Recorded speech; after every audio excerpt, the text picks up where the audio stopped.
ایک بزرگ تھے، یہ نہر کے کنارے وضو کر رہے تھے تو کئی دنوں کے فاقے تھے۔ کیا دیکھا کہ پانی کی سطح پر بہتا ہوا ایک خوش نما سیب آیا تو اشتہا غالب ہوئی، اس کو پکڑا اور کھا لیا۔ جب کھا چکے تو پھر خیال آیا یہ تو میرا تھا ہی نہیں، یہ تو مال لقطہ تھا، تو میں نے اس کو کھا لیا، اب اس کا مالک کیسے ملے؟ جس سمت سے پانی آ رہا تھا اس سمت سفر شروع کر دیا۔ کئی دنوں کی مسافت کے بعد دیکھا کہ ایک باغ ہے جس کی شاخیں اس پانی کی طرف لٹک رہی ہیں۔ سمجھ گئے کہ یہیں سے گرا ہوگا اور میں نے کھا لیا۔ خیر باغ میں پہنچے، مالک سے ملے، کہا کہ یوں میں نے ایک سیب کھا لیا ہے اور میرا غالب گمان یہ ہے کہ اس باغ کا وہ سیب تھا، تو میں معافی مانگنے آیا ہوں، یا پھر بتائیں کہ اس کا ہرجانہ کیا ہوگا۔ جب مالک باغ نے یہ بات سنی، وہ بھی صاحب نظر تھے، سمجھ گئے یہ تو کوئی در یگانہ ہے، یہ تو کوئی گوہر یکتا ہے، تو تیور بدل لیے۔ کہا ایسے تو نہیں معافی ملے گی۔ کہا حضرت کیسے ملے گی؟ کہا 12 سال تک میرے باغ کی گوڈی کرنا پڑے گی۔ اللہ اکبر، اور ایک شرط اس کے علاوہ ہوگی۔ کہا ٹھیک ہے، میری غلطی تو معاف ہو جائے گی نا۔ 12 سال تک باغ کی گوڈی کرتے رہے۔ ایک دن فرمانے لگے وہ صاحب باغ جو تھے کہ سیب توڑ کے لاؤ، مہمان آئے ہیں۔ تو وہ سیب توڑ کے لائے تو وہ کچے ہی تھے۔ تو کہا تم 12 سال ہو گئے ہو سیبوں کے باغ میں رہتے ہوئے، تمہیں پتہ نہیں کہ کچے سیب اور پکے سیب کیسے ہوتے ہیں؟ کہا حضرت مجھ سے قسم لے لیجئے 12 سال میں ایک دفعہ بھی نظر اٹھا کے سیبوں کی جانب نہیں دیکھا۔ ایک سیب کھایا تھا، میں تو اس کی سزا بھگت رہا ہوں، میں تو گوڈی کرتا ہوں، اوپر کبھی نظر بھی میں نے نہیں اٹھائی۔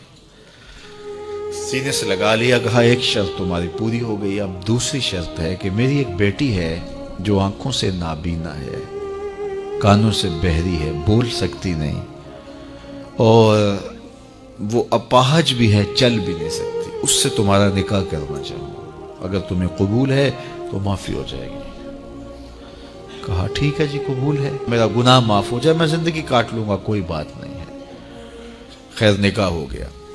کہا کہ یہ کمرہ ہے، یہاں آپ کی زوجہ آپ کی منتظر ہے۔ جب وہاں گئے تو ایک خوبرو دوشیزہ منتظر تھی، تو فوراً پلٹے کہ میں غلطی سے کسی اور کمرے میں آ گیا ہوں۔ پلٹتے ہوئے دروازے کی چوگاٹ سے سر پھٹ گیا، خون بہنے لگا۔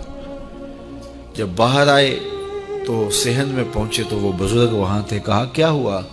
کہ حضرت ایک غلطی کی سزا اتنی کاٹی، اب کہیں دوسری غلطی نہ ہو جائے، وہ تو کوئی اور ہے خاتون۔ کہا وہی تمہاری زوجہ ہے۔ تو میں بتاؤں کہ وہ بہری کیوں ہے؟ آج تک اس نے غیر محرم کی آواز نہیں سنی۔ تو میں بتاؤں کہ وہ بول کیوں نہیں سکتی؟ آج تک اس نے غیر محرم سے کلام نہیں کیا۔ اندھی اس طرح ہے، آج تک اس نے غیر محرم کو نہیں دیکھا، اور اپاہج اس طرح ہے، چل کے کبھی گھر کی دہلیز سے گئی نہیں ہے۔ تو اس خاتون کا جب نکاح ہوا اور پھر ان سے اللہ نے ان کو ایک بچہ دیا جس کا نام ہے الشیخ عبد القادر جیلانی۔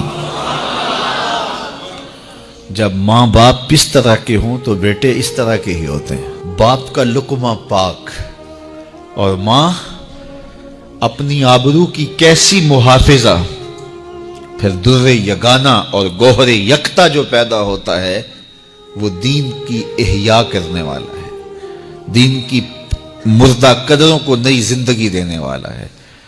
حضرت ملا علی قاری لکھتے ہیں کہ حضور غوث اعظم جب مجلس واعظ کرنے بیٹھتے تو 70 ہزار کا اجتماع آپ کے مجمع میں ہوتا، اور عمومی طور پہ اللہ کی رحمتوں کے حوالے سے بات کرتے، اور جس دن آپ اللہ کے قہر، غضب اور جلال کی بات کرتے کئی جنازے اٹھتے۔